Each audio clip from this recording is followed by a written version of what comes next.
Thank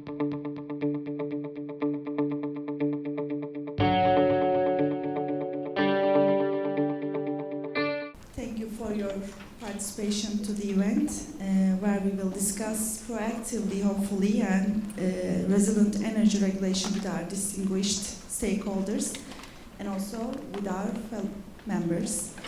With more than 10 years of experience in leading policy dialogue, technical support, and capacity building activities on Mediterranean energy regulation, MEDREG advocates for transparent, stable, and compatible regulatory frameworks in the Mediterranean region, as we all know, fostering the market integration and infrastructure investment together with consumer protection and enhanced energy cooperation.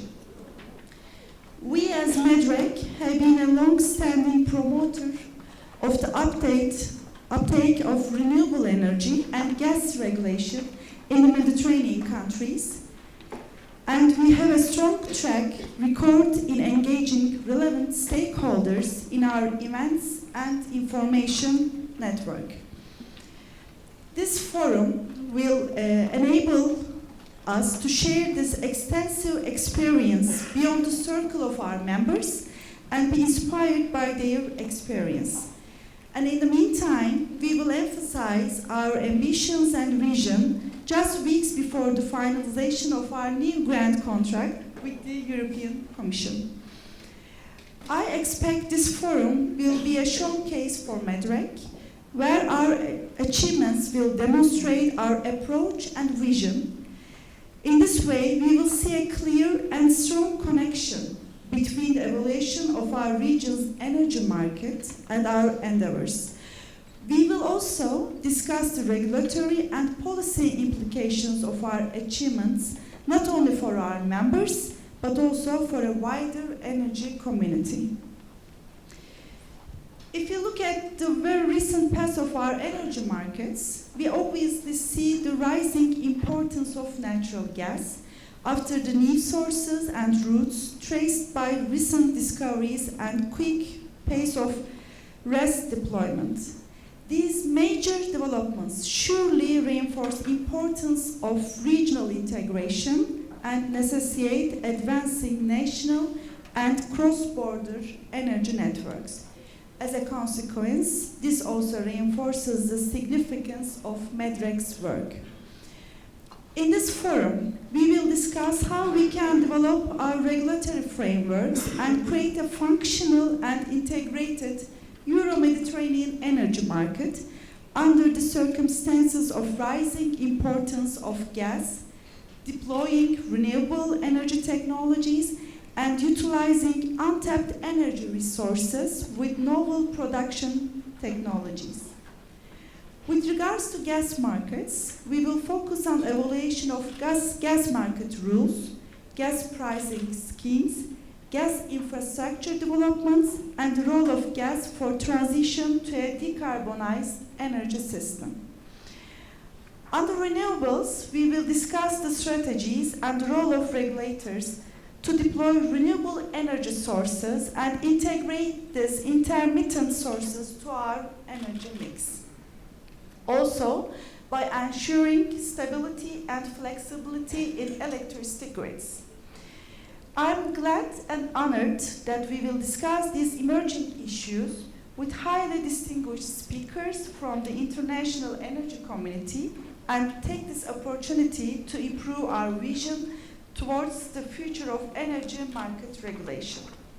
Once again, I express my gratitude for your participation to our forum and wish a fruitful event. Thank you.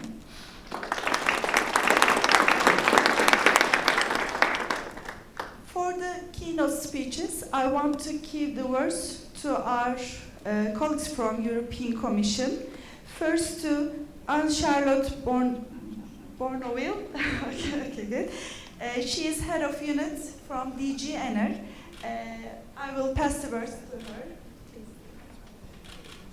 Thank you very much, Mrs. President, and good morning to all of you. So very pleased to attend the opening of this MEDREG forum this morning. So I could not attend your September event because of the preparation of the new Commissioner designate for Energy, Mrs. Simpson. But today I'm very pleased to be here at this event, for which the purpose is to disseminate and showcase the results of MEDREG's work in developing sound regulatory frameworks in the Mediterranean region for the most efficient deployment of renewable energy sources, but also to ensure well-functioning electricity and gas markets, well-functioning, competitive and transparent electricity and gas markets.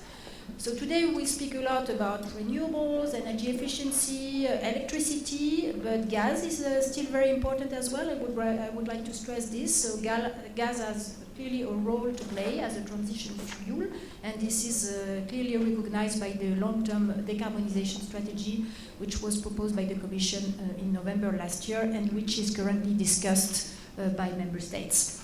So this MEDREG event today comes at a time of major changes for the European Union in general and for the European energy policy in particular. So as you all know, we have a new leadership in the European Commission. So we have a new president-elect, Mrs. von der Leyen, and the new Commission is planned to take office soon, possibly 1st December, or at latest, I would say early next year. So in our political guidelines, President-elect von der Leyen has put forward a vision for a climate-neutral Europe by 2050. So this is the new European Green Deal. So, and this European Green Deal will comprise legislative and non-legislative initiatives aiming to make Europe the first climate-neutral continent by 2050.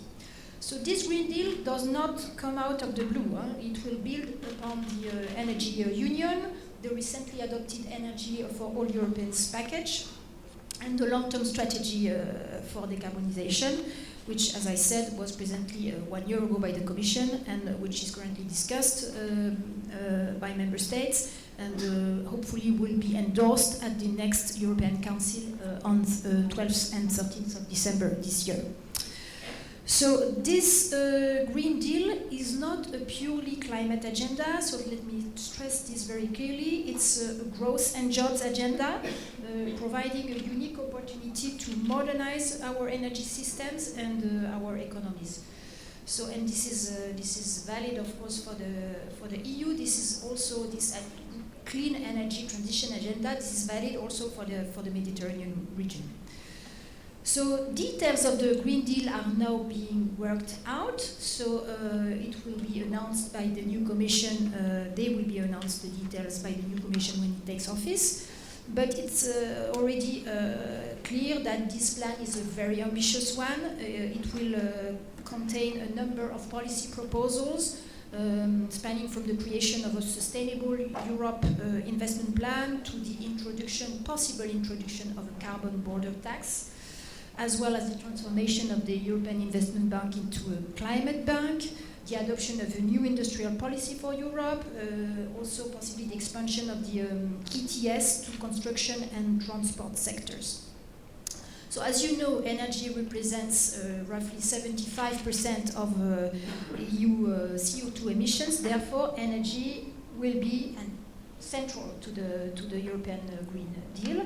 And the European Green Deal, this has been already announced by President-elect von der Leyen, will comprise a comprehensive plan to decarbonize Europe even further. Our current objective is 40% of CO2 reduction, emissions reduction.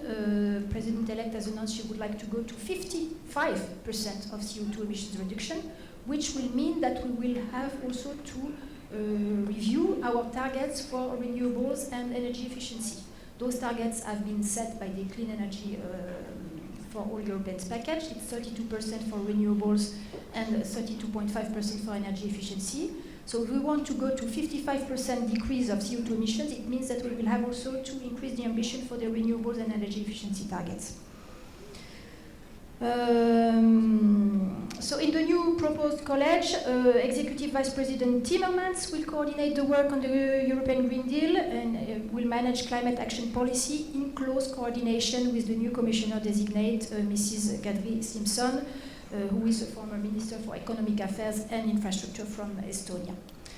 So, as I said, so we certainly do not start from scratch. We will build on the energy, the clean energy package, and on the long-term decarbonization strategy. The clean energy package, we already discussed it at several occasions, comprises a number of key legislative proposals from the new electricity market designs, to a new renewable energy directive, a new directive on energy performance of buildings, a new energy efficiency directive, and also a new governance regulation for the energy union, which will enhance the coordination and the convergence of national policies. And this clean energy package also puts a lot of emphasis on the role of the consumer, who will be empowered to play really a central role in the energy transition. So this legislation makes the EU fit and well equipped for managing the clean energy transition.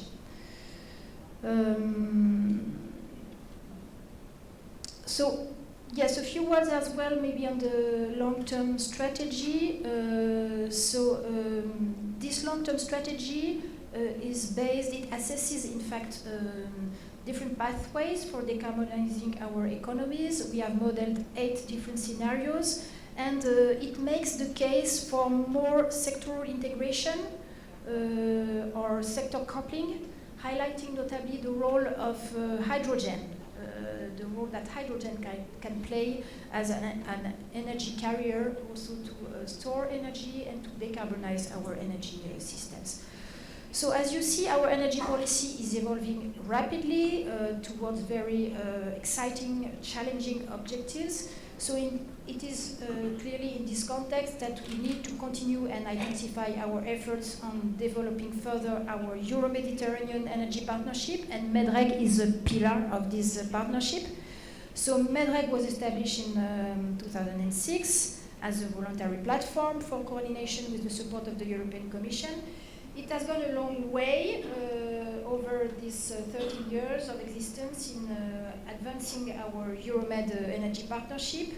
It has played a key role in promoting a clear, stable, harmonized regulatory energy framework in the Mediterranean.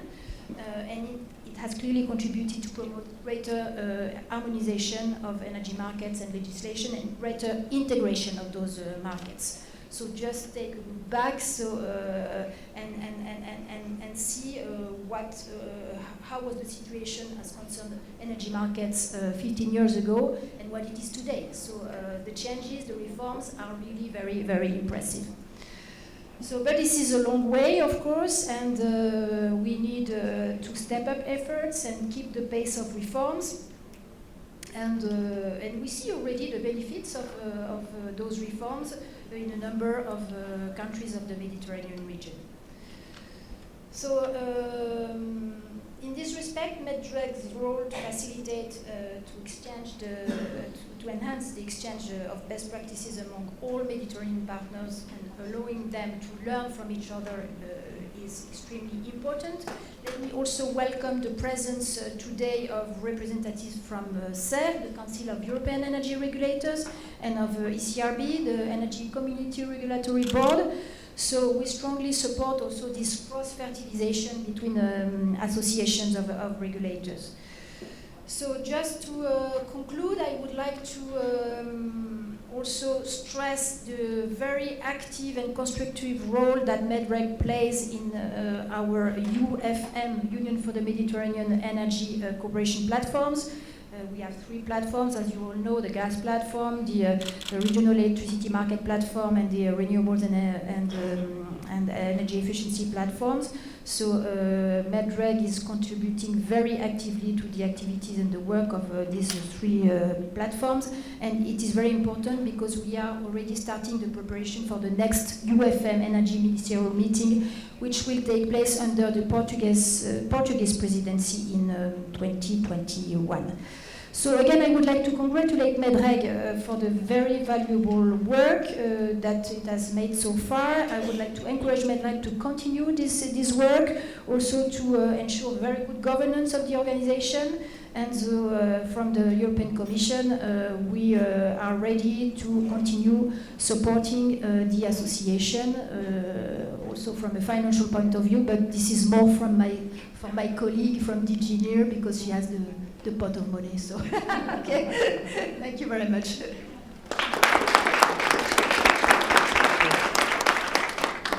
Thank you very much. We will take all the ambitious targets of the European Union put into our works, but also we are, as Mediterranean from south to north, we also take care of and will deal on all issues commonly related with all the member countries, and it's really very appreciated for the support of the European Union. Thank you.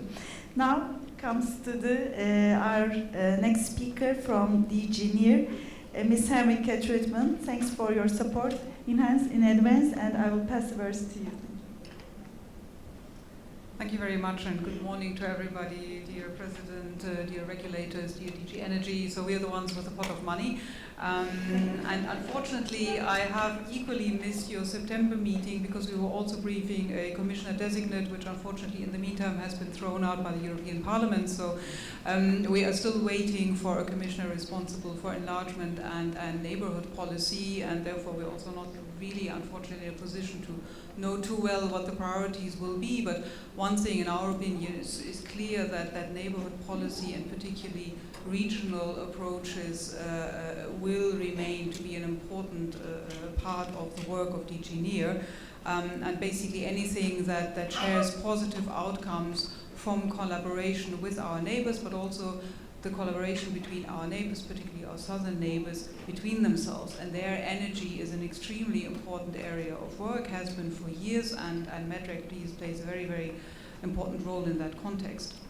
So as already explained by Charlotte, I mean, the carbon neutral euro by 2050, the European Green Deal, this is a very, very steep order for the EU, but also for the partner countries, because we all know that these things can't be done independent from the surrounding regions and from global approaches.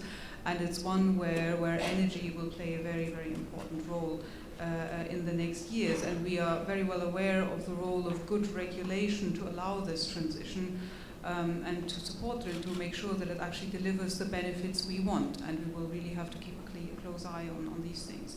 So all EU sector policies will be, to a certain degree, touched by that, but in particular energy and climate action is where the partnership with our southern neighbors will be extremely important.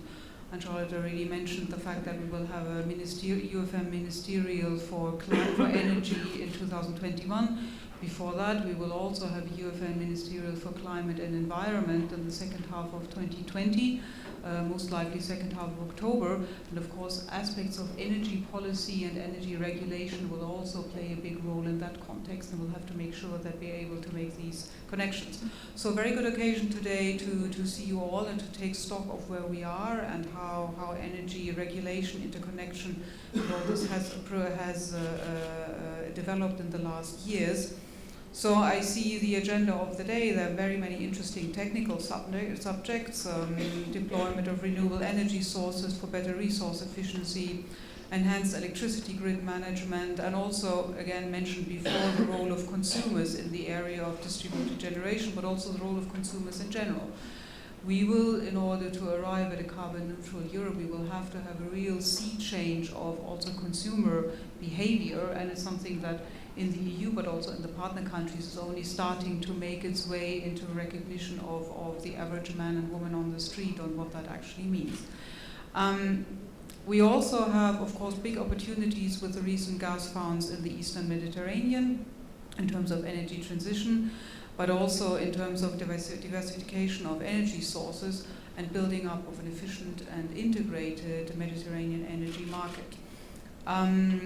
We were also looking forward today for the meeting, for the presentation of the report of the Fraunhofer Institute, which was commissioned by the European Commission in collaboration with the Center of Mediterranean Integration in Marseille, which is mainly aimed at giving a good hands-on explanation on the EU Clean Energy for All Europeans package, quite a complex one. So this has been drafted in the last couple of months, brings some new ideas and debates on how to move actually to a more integrated European Mediterranean energy system.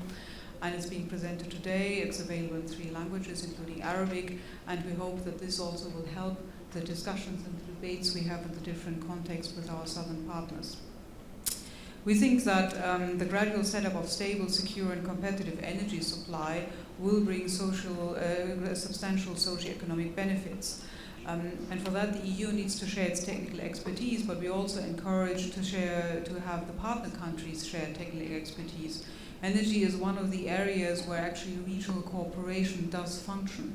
We have a lot of regional cooperation in other areas, and my unit is dealing with at least 20 different line DGs, and a lot of them, to get the partners around the table in a region which is, as we know, very fragmented, where we have a lot of very complicated political issues, is not always easy.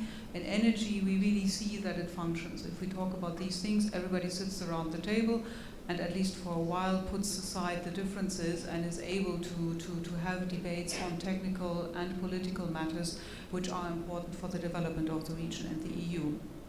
And we do think that the MEDREG Association takes really good care of this kind of discussion and also of disseminating the outcomes throughout the region and also using the EU delegations on the ground and the energy focal points we have in most of them to bring these discussions to the ground. Regional dialogue is a little bit the kind of raison d'etre for my team and is again one where we think that complicated political discussions can be brought forward. So we have a lot of different topics where we work on. I mean, we try to provide support at policy level, but also on legislative, institutional, and technical and financial matters.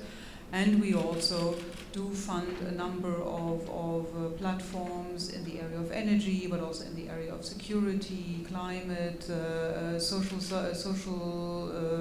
relations, civil society organizations, all that, in order to provide the space for regional development, which then can be brought down to bilateral development, which is tailor-made by the region, by the bilateral programs run by the EU delegations.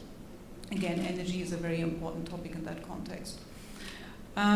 So the heart of the dialogue with, in the MEDREG context and with our partners there is really electricity and gas interconnections, as well as technology transfer and the search for innovative approaches and access to finance, very important topic.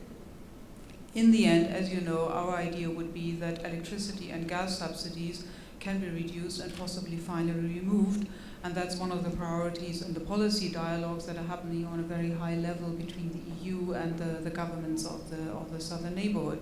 But it's a long way to go, and as said before, we also do need a change of consumer behavior and a change of overall fiscal space and policy approaches in the countries to be able to get to that.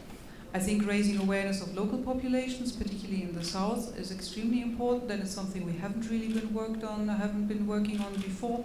Possibly less of a topic directly for MEDREG, but certainly for our energy approaches, to also make sure that people understand that resource efficiency is an important topic for them in the future. It's not good enough to, I mean, you know, if you're hot, you buy an air conditioner, but if it's an air conditioner that emits even more CO2 than what you had before, then it's a problem. I've seen graphs where the contribution of the southern neighborhood, or the, let's say, Gulf countries plus southern neighborhood countries, which is currently to emission of greenhouse gases, which is currently very limited, is tendency raising very steeply in the next 10-20 years. That, of course, is an issue, and I think we have to try and address it as quickly as possible. Coming a little bit to the end, just to give you some numbers, in the past 10 years, on the regional level, we have been spending around 400 million euros in grants to a number of energy sector development issues. This is both bilateral and regional funding. And of course, in addition, we have the European Neighbourhood Platform, which used to be the European Neighbourhood Facility, part of the external investment plan, which has so far, with around 400 million euros in grants, leveraged 4 billion euros in infrastructure investment, a lot of that in energy, and I don't have to tell you some of the kind of flagships of EU, Southern Cooperation, solar plants in Morocco, etc., where we really have been able, with our partner countries, to change la donnée, as they say, of how energy is being produced in the countries. So, as said, MEDREG benefits from some of these grants, but it's also one of the key stakeholders in the EU energy platform, EUFM energy platforms, and we're very, very happy with the work and the contributions that are being made and that are being prepared. So, indeed, preparatory steps for the next ministerial meeting in 2021 will be a good occasion for MEDREG to bring this specific added value as regards necessary improvements of countries' regulatory frameworks, in view also of better integrated Mediterranean energy systems and markets on the longer term, but you also get involved in other discussions. So I think today, excellent occasion to take stock of where we are, see a bit how all these ambitious announcements of the new EU Commission will be also translated into energy regulation, and start the preparations indeed for all these important milestones we have in the next 18 months in front of us. So looking forward to the discussions. Thanks a lot for your attention and have a nice day.